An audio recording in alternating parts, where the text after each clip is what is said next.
we got another one. Let's keep going with e4 because it's been working for us, and now we got a Pirc. And you know what? I'm going to stick to the themes of playing fianchetto systems if I can. And that seems to be what I'm doing in this set. So let's do this to start.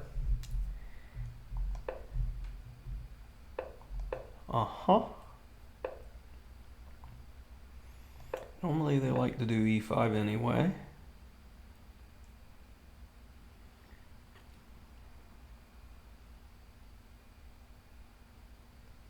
And I believe h3 is a mistake because they can take. Yeah. Okay, we'll go here.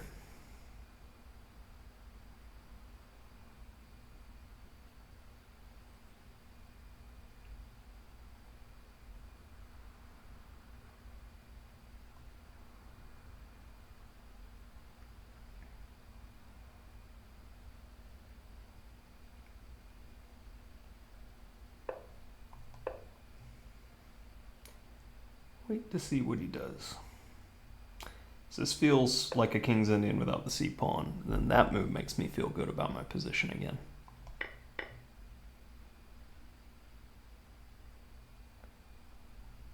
Now I want to play against that.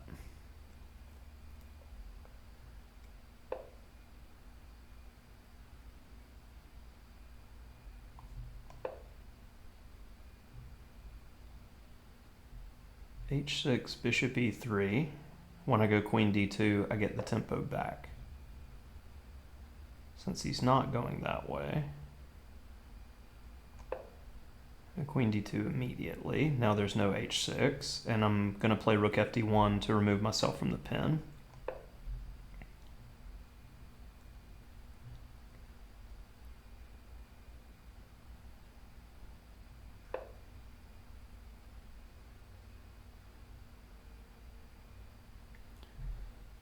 How to uncoil here in the best way. I'm going to start with this because I'm unsure. But I do know I want some pieces to move later. Rook b8, b3.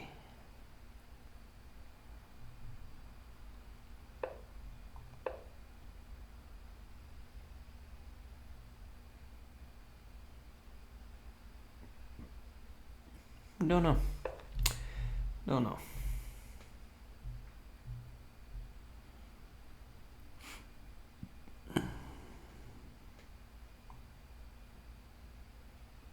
That helps.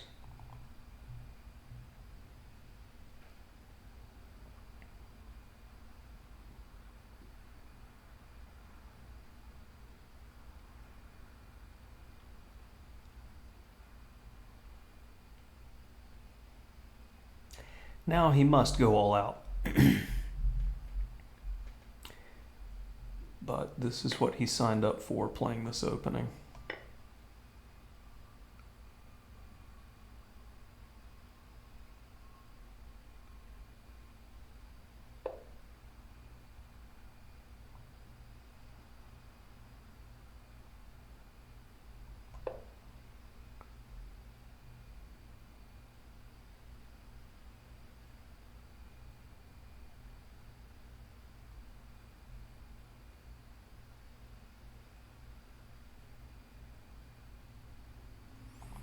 Must cover that.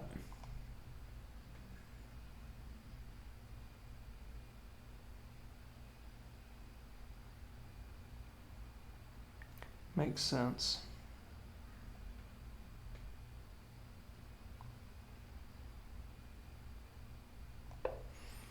Another wait and see move.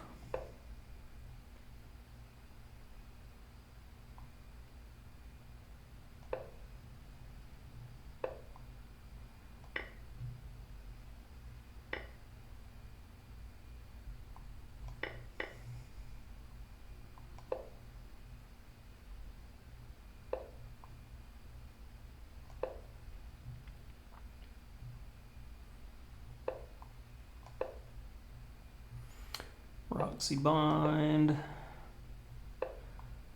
Now for a little squeeze.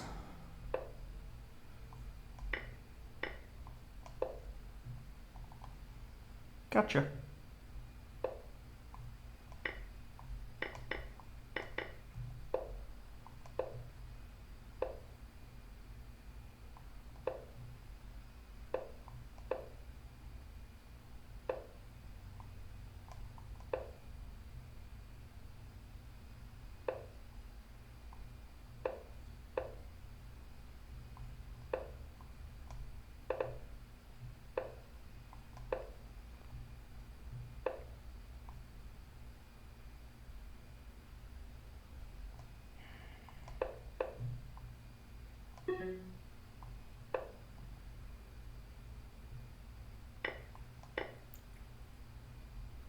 Gotcha.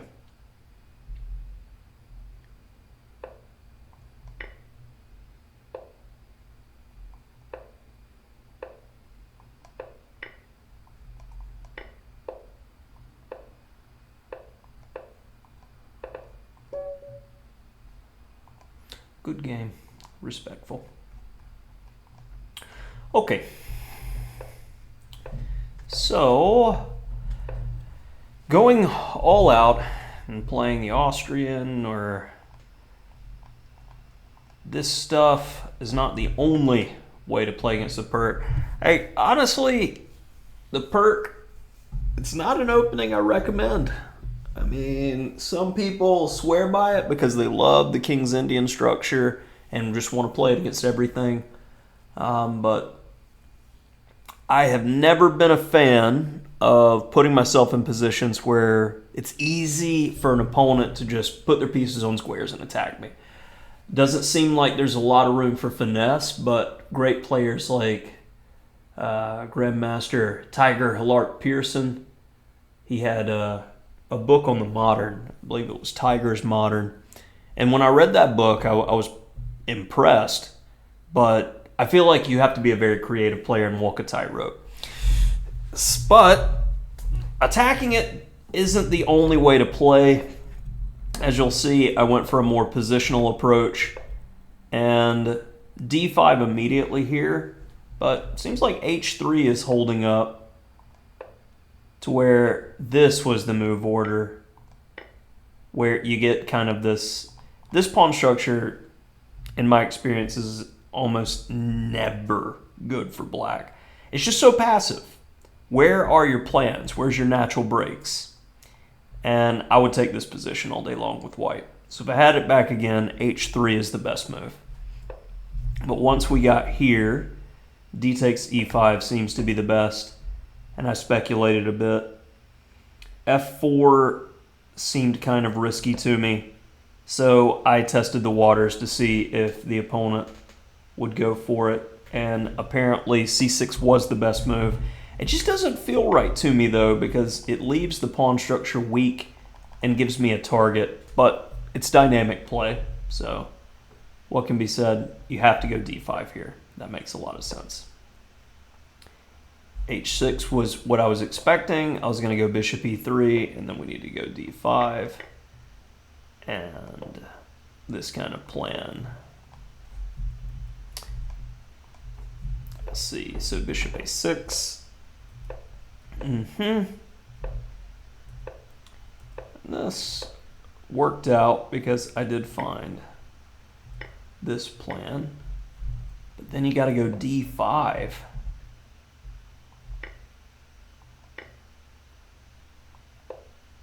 And yeah, I just don't have anything here now, do I? This still doesn't work. Because of that? What? Oh, knight takes d4. I was like, oh, I read takes d4 and just assumed wrong. That I did. But yeah. So both of us missed this kind of interesting and creative move d5 where I'm kind of left without targets here. Very, very interesting. That's a nice positional move. Sacking material for play. But once we get here, I get my normal fair, and it was a big mistake trading queens because that's really the only way you can stay in the game. This is my bread and butter, playing positions like this.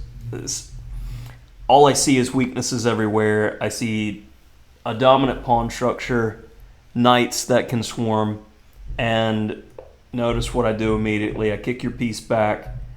I protect the B pawn so I can make sure you have no breaks. I fix weaknesses, and now perfect harmony.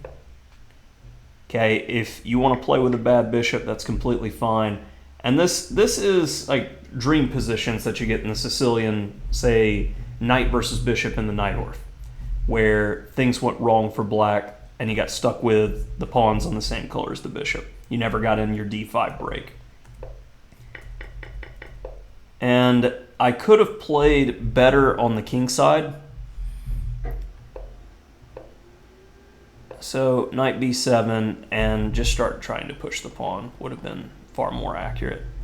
But I don't know why I was in such a rush here. King d5 and try to push. I was trying to control everything, but this is not a position. Once you start doing things like this, it could be a target for the bishop. So now I have extra things to consider and worry about. So I come back. And now I got my knight in the placement that I want. I don't have to worry about bishop f2 because of knight g6. And my opponent was just in wicked time trouble there. That's all she wrote. Another game where I'm trying to play e4 in a solid manner to show a different style than I have in the past in the way that I teach my students to play.